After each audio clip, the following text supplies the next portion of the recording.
Hello बच्चों। मान लो आप घर से निकले, आपको जाना है स्कूल। लेकिन आपने ये नहीं अभी तक देखा कि मैं कौन से रास्ते से जाऊं, मैं कैसे जाऊं। मैं पैदल जाऊं, मैं ई रिक्शा पकड़ूं, मैं टैक्सी करूं, मैं बस से जाऊं। कुछ भी दिमाग में नहीं डाला, मतलब कुछ सोचा ही नहीं आप लोगों ने, और आप घर से निकल गए क्योंकि आपको पहुंचना है स्कूल। क्या कभी ऐसे होता है आप निकल जाते हो और स्कूल जाना है, कभी आपने सोचा ही नहीं मैं कैसे जाऊं। हे एवरीवन, मैं हूं दीप्ति। वेलकम बैक टू पढ़ो कॉमर्स विद दीप्ति। आज का टॉपिक आप पहचान ही गए होंगे। आज का टॉपिक है प्लानिंग। क्या हम कभी घर से निकलते हैं बिना प्लानिंग के कि हाँ स्कूल जाना है तो कैसे जाएंगे, किस टाइम पे जाएंगे और कितना टाइम लगेगा हमें पहुंचने में। कभी ऐसा होता है? नहीं, ये कभी भी नहीं होता। हमें जाने से पहले पता होता है कि हमने कौन से रास्ते से जाना है और कैसे जाना है और कितने बजे तक वहां पहुंचना है। सब कुछ सिस्टमेटिकली हमारे दिमाग में प्लान होता है। ठीक है, तो चलिए आज हम शुरू कर रहे हैं प्लानिंग, अपना 12th बिजनेस स्टडीज का टॉपिक। तो सबसे पहले हम देख लेते हैं डेफिनेशन। इस वीडियो में आपको डेफिनेशन और फीचर्स के बारे में पता चलेगा, जो कि पार्ट 1 है।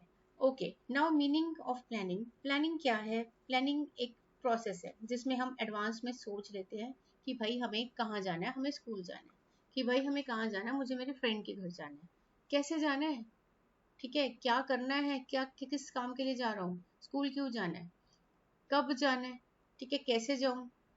राइट, तो ये सब क्वेश्चंस जो होते हैं ये हमारी प्लानिंग हमारे आंसर देती है। आप भी जो टाइम हम प्लान कर रहे हैं और जो नेक्स्ट फ्यूचर आने वाला फ्यूचर में भी 1 घंटा, may be 15 minute, may be 2 दिन, मे बी 2 साल, ठीक है, फ्यूचर कुछ भी हो सकता है, उसके बीच में जो गैप है उसको प्लानिंग जो है पूरा करती है। एक गैप को फिल करती है कि मैं आने वाले 10 मिनट में वहां पहुंचना चाहता हूँ, अपने स्कूल पहुंचना चाहता हूँ या अपने फ्रेंड के घर पहुंचना चाहता हूँ। तो ये जो 10 मिनट का गैप है आपको कौन पूरा करके देता है? प्लानिंग। इसमें हम ऑब्जेक्टिव सेट करते हैं और अपने ऑब्जेक्टिव्स के मुताबिक अपने प्लान को एक्शन में लेके आते हैं। ठीक है, ये आपको मीनिंग में लिखना है। नेक्स्ट हम शुरू कर रहे हैं फीचर्स ऑफ प्लानिंग। अब फीचर्स ऑफ प्लानिंग में सबसे पहला जो हमारा फीचर आता है वो है फोकस ऑन ऑब्जेक्टिव। दिमाग में ये चीज क्लियर है कि भाई मुझे अचीव क्या करना है, उसके मुताबिक हमारा प्लान सेट होता है। मुझे शॉप पे जाना है, क्या लेना है, मुझे बिजनेस स्टडीज की बुक लेनी है।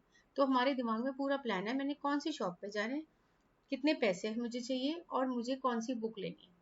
ठीक है, तो ऑब्जेक्टिव्स दिमाग में क्लियर होते हैं ऑर्गेनाइजेशन के भी, कि मुझे कौन सा, कि ऑर्गेनाइजेशन को कौन सा ऑब्जेक्टिव अचीव करना है और उसको उसको कैसे अचीव करना है। इसीलिए प्लानिंग उसमें हेल्प करती है। पहले ऑब्जेक्टिव सेट होते हैं प्लानिंग के लिए, फिर कोई मेथड, प्रोसीजर, स्टेप्स लिए जाते हैं। प्लानिंग एक पहला एक्शन है। पहले एक्शन प्लानिंग का होता है, उसके बाद दूसरे एक्शन लिए जाते हैं। जैसे ऑर्गेनाइजेशन ने डेवलपमेंट करनी है, मीन्स ऑर्गेनाइजेशन ने एक और ब्रांच खोल ली है। अब उस ब्रांच को खोलने की प्लानिंग के साथ साथ पहले तो प्लानिंग आएगी कि ब्रांच खोली, कैसे खोली, कहाँ खोली, कितना उसमें क्या क्या रहेगा, फिर उसमें स्टाफ हायर करना। वो सब एक्टिविटीज उसके बाद होती है। पहले कौन सी एक्टिविटी होती है? प्लानिंग। कि भाई क्या बिजनेस खोल लिया, नई ब्रांच खोली, तो वहां पे क्या, किस काम के लिए खोली गई है, क्यों खोली गई है।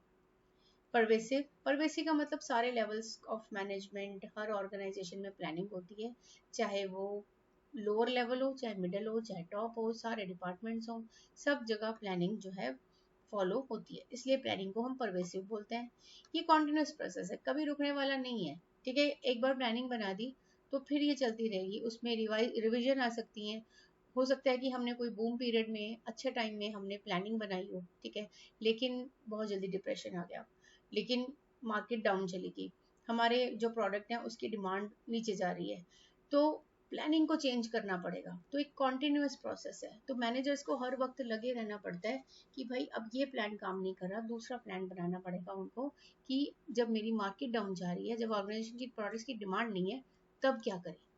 फ्यूचर ओरिएंटेड, आने वाले टाइम को लेके ही प्लानिंग की जाती है। अब मैंने पहले बोला हमने बिजनेस स्टडी की बुक लेने जानी है, तो वो बुक लेने जानी है तो वो फ्यूचर ओरिएंटेड है कि मुझे क्या लेने जाना है, मेरा माइंड क्लियर है। ठीक है, मेरी प्लानिंग दिमाग ने कर रखी है कि मुझे बिजनेस स्टडी की बुक लेनी है। आगे देखना, एंटिसिपेट करना चेंजेस, ठीक है, क्या क्या चेंजेस आ सकती हैं, उन अनसर्टेनिटी को दिमाग में रख के ही प्लानिंग की जाती है।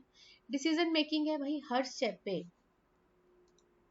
डिसीजन मेकिंग है भाई, हर स्टेप पे बिजनेस को एक डिसीजन लेने पड़ते हैं। प्लानिंग के अंदर मल्टीपल ऑल्टरनेटिव्स होते हैं, उन ऑल्टरनेटिव्स में से सिलेक्ट करना पड़ता है।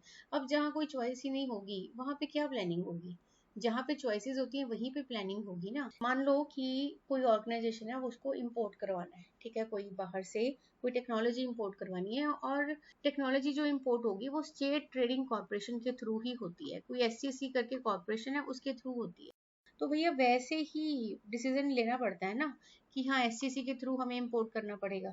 लेकिन अगर 4-5 इंपोर्ट एजेंसीज हैं जो इस टास्क में लगी हुई हैं कि ठीक है इंपोर्ट करके दे देती हैं, देन हम अपनी टर्म्स कंडीशंस को दोबारा इवेल्युएट करेंगे सारी एजेंसीज के मुताबिक। एक एससीसी नहीं है, और भी एजेंसीज हैं, सबके मुताबिक हम अपने आप को, अपनी सिचुएशन को एक बार इवेल्युएट करेंगे कि कहाँ से क्या रीजनेबल कॉस्ट पड़ती है कंपनी को, कौन सूटेबल रहेगा, ठीक है, वो सब चीज़ें डिसीजन मेकिंग में आती है। वैसे ही कंपनी प्लान करेगी कि हम कौन सी ऑर्गेनाइजेशन से परचेज करें या कौन सी ऑर्गेनाइजेशन के थ्रू हम इंपोर्ट करें। क्लियर है? तो ये है फीचर्स ऑफ प्लानिंग जो आपको केस स्टडीज में आते हैं dear. Next is planning is a mental exercise. कभी कभी फ्लैट क्वेश्चन भी आ जाता है, हाँ, कभी कभी सिंपल वो लिख के देते हैं, explain the following features number 1 2 3, 6 number में क्वेश्चन भी आ जाता है।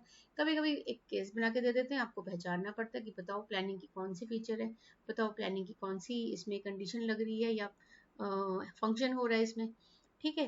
प्लानिंग एक मेंटल एक्सरसाइज है, दिमाग का काम है भाई, हाई लेवल थिंकिंग है यहाँ पे, हाई लेवल थिंकिंग। अब हाई लेवल थिंकिंग का मतलब, अभी हमने कहा कि हमने डिसीजन मेकिंग करी है, डिसीजन मेकिंग पढ़ के आए हैं, उसमें क्या था? उसमें था कि भाई ऑल्टरनेटिव्स को इवैल्यूएट करना पड़ता है। अब अगर ऑल्टरनेटिव्स को इवैल्यूएट करना पड़ेगा तो वो हाई लेवल थिंकिंग हुई ना, ठीक है। स्कैनिंग करनी पड़ती है सारी सिचुएशंस की, सारी प्रोडिक्शंस की, एजम्पशंस को लेके चलना पड़ता है, तो एक मेंटल एक्सरसाइज।